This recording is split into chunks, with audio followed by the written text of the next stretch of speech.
আসসালামু আলাইকুম। সবাইকে জানাই দুপুরের শুভেচ্ছা ও অভিনন্দন। আপনার দেখতে, দেখতে বিশ্বকাপের ফুটবল বিশ্বকাপ শেষ পর্যায়ে চলে আসলো।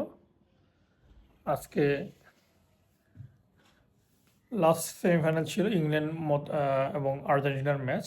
তো এখানে আপনার আর্জেন্টিনা তার সফলতা অর্জন করে ফাইনাল পর্যন্ত পৌঁছালো।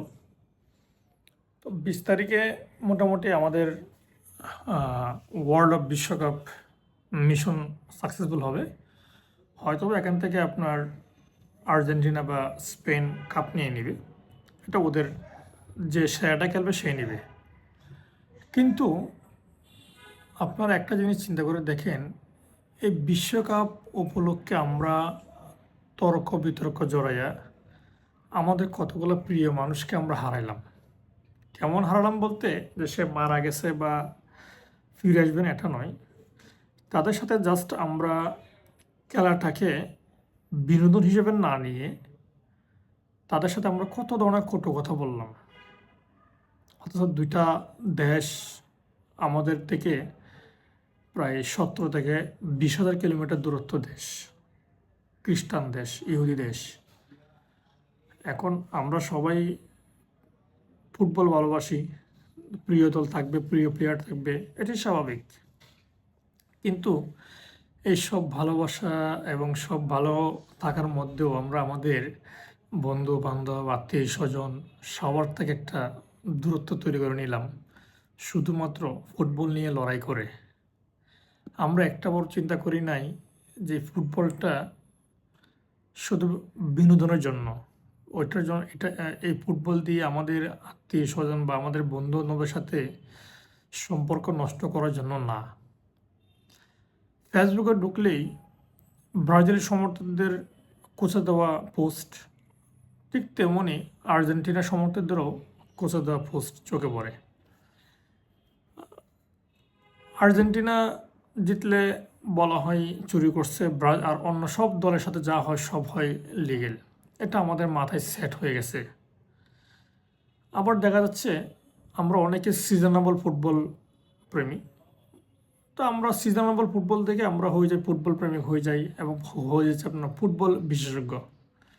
কিন্তু এগুলো কোনো সমস্যা না। সমস্যা তখনই তৈরি হয়েছে যখন আমরা নিজের প্রিয় দলকে উপরে তুলতে গিয়ে নিজের বন্ধুবান্ধব আত্মীয় স্বজন পরিবার পরিজন থেকে আমরা ছিটকে পড়ে গেলাম। একটাবার চিন্তা করে দেখেন তো, তারা তো কাপ নিয়ে নেবে, আপনি আমি কি আমাদের সম্পর্কগুলো কি আগের মতো ফিরে পাবো? হয়তো আমরা তাদের কাছে ফুটবল পরে গিয়ে আমরা তাদের সরি বলবো, লাভ কি? সম্পর্কের একটা ফাটল কিন্তু তৈরি হয়ে গেল। তো 4 বছর পর পর একটা মাসের একটা বিনোদন নিয়ে আমরা কেন এত বাড়াবাড়ি করি? দেখলাম আপনার আমাদের বাংলাদেশের কিছু মেয়ে ব্রাজিল সমর্থক, আর্জেন্টিনা সমর্থক দুজনেই, আমি জানি না ওদের মা বাবা আছে কিনা বা ওদের মা বাবা কেমন চরিত্রের অধিকারী। এই মেয়েগুলো বলতেছে নেইমার যদি 100টা বিয়ে করে আমি 101 নাম্বার বউ হব, আমার বান্ধবী হবে 102 নাম্বার বউ। ঠিক সেমভাবে একজন আর্জেন্টাইন সমর্থক মেয়ে বলতেছে একই কথা। তো এগুলো তো আসলে ফুটবলের অংশ না, বা এগুলো ফুটবল বিনোদনের অংশ না। তাহলে আমরা কেন ফুটবল বিনোদনের অংশটাকে প্র্যাকটিক্যালি বা ফিজিক্যালি বা আমরা মেন্টালি টর্চার হিসেবে নিয়ে নিচ্ছি? আমরা কেন বা এই বিনোদনগুলোকে বিনোদন হিসেবে দেখতেছি না? হয়তো আমার কথাগুলো শুনে আপনাদের খারাপ লাগতে পারে, বাট সত্য এটাই যে ফুটবল বিশ্বকাপ শেষ হবে, ফাইনালে কেউ না কেউ একজন জিতবে। খেলা যেহেতু দুই পক্ষের হার জিত নিয়ে খেলা হবে। আর্জেন্টিনা জিতলেও আমাদের 2 টাকা আসবে না, ব্রাজিল জিতলেও আমাদের 2 টাকা আসবে না।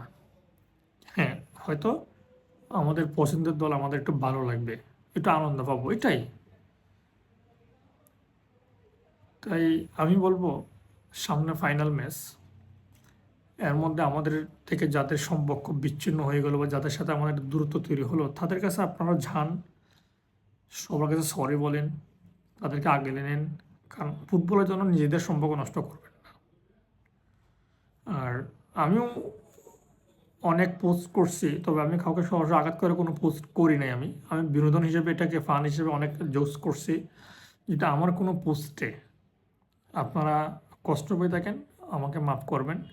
কারণ দুদিনের ছোট্ট দুনিয়া আমি আপনাদের কষ্ট দিয়ে মরতে চাই না। সবাই ভালো থাকবেন, সুস্থ থাকবেন।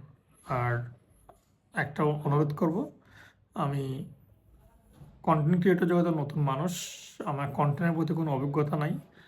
অবসর টাইমটা কাজে লাগাচ্ছি। যদি আপনাদের চ্যানেলটা ভালো লাগে অবশ্যই সাবস্ক্রাইব করে আমাদের পাশে থাকবেন। ধন্যবাদ।